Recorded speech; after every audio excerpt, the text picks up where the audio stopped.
Pranam guys, Beena here from Shivmeera.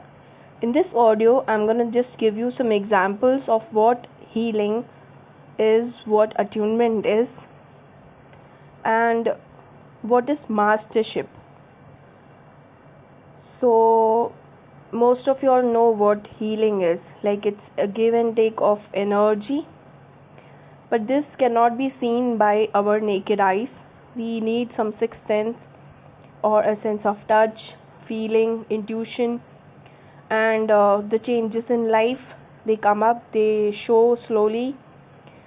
Sometimes the changes are drastic. Then we come to know that the energy is working. Now, how do we explain it to a normal person? Like what I do is I tell, if just imagine it, I am linking the unimaginable or which we cannot see into things which we use daily. Now, as per me, I say healing. Healing is like a pancake, or a cupcake, decorative cupcake. Simple healing is, just the cake. Say it's a chocolate cake or a vanilla cake, the cupcake, small one. And with combination of modules, with meditation, etc., it's the decorated one. Fine. Who can give the healing? One who is attuned to do it. Now, what is attunement? For making a pancake or a cupcake, you need a mold. Fine. It can be a single one or 6 pieces or 4 pieces, whatever. So depending on level of healing, molds are given to the person, and the person knows what ingredients are used. Those are directly from the divine. The cake is made and it's given to the person who needs it. Now there are some rules by the nature which most of the healers have to follow. It's very, very rare, very, very high profiled healers for which some rules are neglected by the divine. Until one reaches that level, or even if one reaches that level, we need to respect healing energies. Now, who is a master? Master is a master teacher. He or she is also a energy channel. The ingredients are not created by us. A master cannot create ingredients. Ingredients are taken by the nature itself, and nature gives special ingredient to the master teacher with which he or she can make the mold, and then the mold is given to XYZ person who asks for the attunement of a modality. So only healing is the cupcake. Attuned, that is a person who can heal, needs to have the mold. And mastership, that is a person who can create molds, is the master teacher. Now a master teacher can give molds to people just like that, if it's a divine order, not teaching them how to use it. It's just creating molds, because when a mold is created, there is a pressure on the chakras, all the chakras, and there is a multifold healing on the person. That is, say for example, what the cupcake will do after the healing starts. Say for 3 days, the cupcake has an effect on the mind, body and soul of a person. But when the mold is created, the attunement is given, the effect of that healing is multifold than the cupcake and lasts for more than a month. just in case if that person is not taught how to use the molds. These are called special attunements, healing attunements. Even normal Reiki 1 level also is used in that method if it's a big kind of healing. But a master is not allowed to do that, like just keep on giving attunements of higher level also without teaching a person just for practice sake. That is, some people when they become master they need to practice whether the method which they have learned to make the attunements is working on them, or they have mastered it, or they have learned it. So they give and take attunements.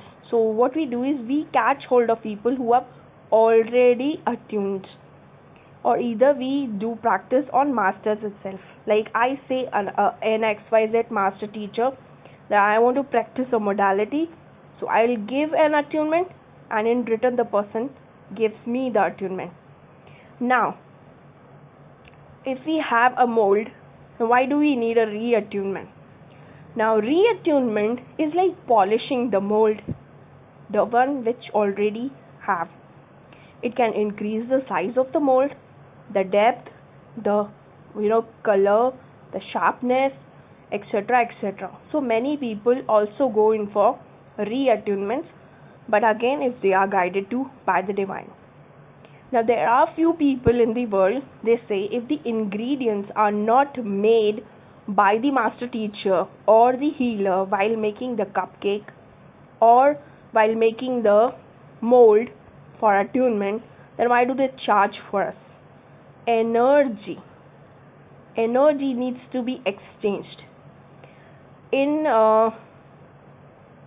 old age or old terms we say as guru dakshina, like something is taken back in return of a teaching. Now another people say we learn a lot from internet also by reading articles, etc., and all. So most of the articles people are paid to write it.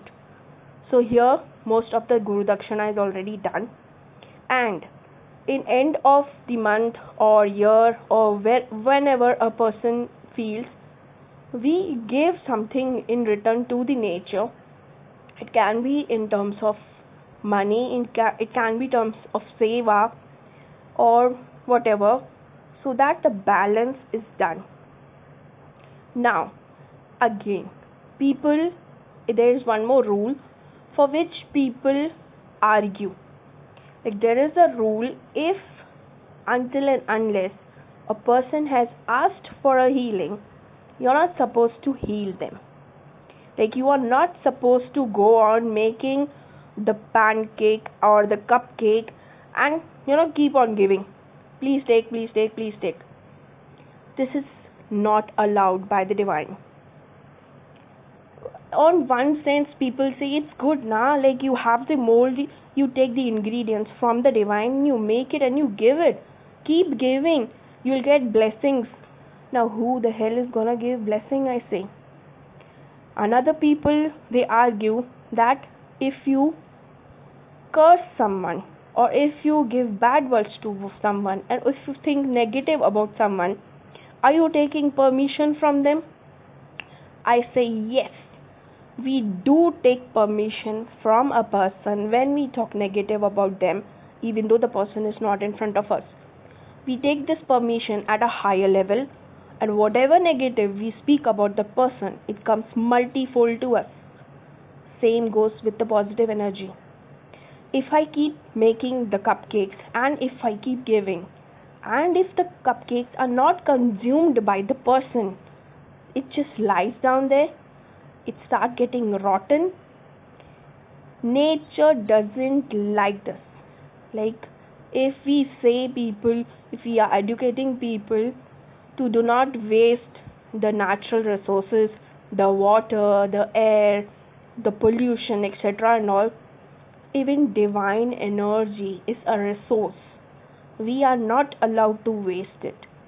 And yes, if a person is not able to give permission, or at some level we are not guided to go to that person and ask, hello, do you need healing from me? Then we just close our eyes. We use some tools like meditation or dowsing. Then we take permission from the divine that divine, please guide me. If I am allowed to heal XYZ person for XYZ issue using whatever modalities you are guided to at that time. If the answer comes yes, then you go for it.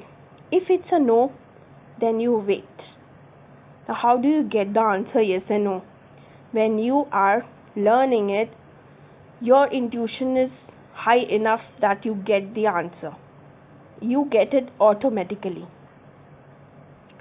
And everybody knows the definition of energy according to Newton's law is energy can neither be created nor destroyed, but it can be converted from one form to another.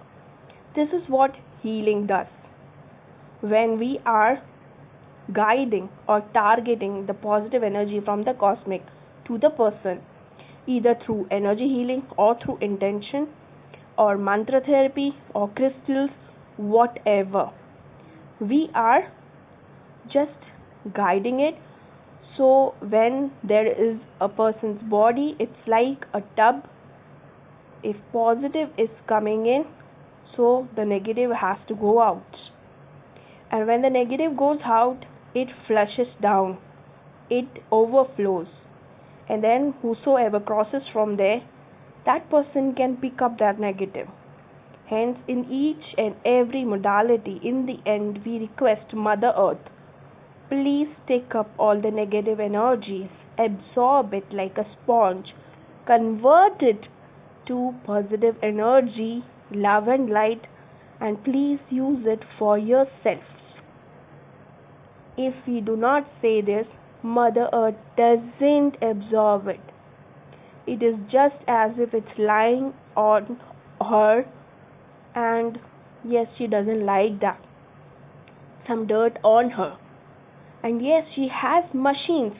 She has tools with which this energy can be given as an ingredient. And she uses her tools and it can be converted to positive energy. How? It's her lookout. We are not supposed to go that deep. We are just channels. We channelize the energies. That's it. Just in case if you have any doubt in this, please let me know